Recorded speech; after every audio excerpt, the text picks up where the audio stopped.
This time is our time to make a difference, to make changes, to make improvements, and to help people, both those we serve and those we serve alongside.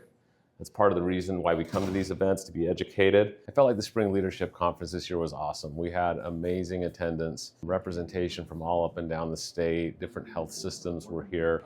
I felt like our speakers were fabulous. We had people speaking to topics that were relevant, growth and changing dynamics within the payer system, and things that strategically we need to be thinking about as a health system. The Fed is mandated by law to focus on inflation and employment. So we had Robert Spinlove talk from Zions Bank, an economist, just kind of give the economic future outlay over the next few years from a statewide perspective. And then I looked across a bunch of other sort of well-child visits. With Laura from the Gardner Institute, be able to just look at data. Sometimes we live in a myopic world of just where we live. And I think they bring a good demographic, the Gardner Institute, of what's going on statewide. About 20% of the Medicaid enrollees accessing inpatient hospitalization. And then finally, we had Tanya Hales and Julie Ewing from the health department, both new leaders in their roles. We are probably the biggest partner when it comes to Medicaid dollars and the state health department.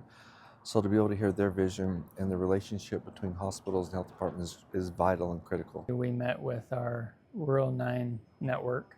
They're the 9 independent rural hospitals in the state. And then on Thursday, we have what's called the Rural Hospital Council. All 21 rural hospitals in the state. And again, talked about just the most pressing issues, Medicaid cuts, the new Medicaid Quality Improvement Program, the Rural Health Transformation Program, and how those funds can impact rural hospitals. We're in a time of a lot of change. There's a lot of different forces influencing healthcare decision making, and we need to be on the spot. We need to be ready to go and engaging with those things and be forward thinking.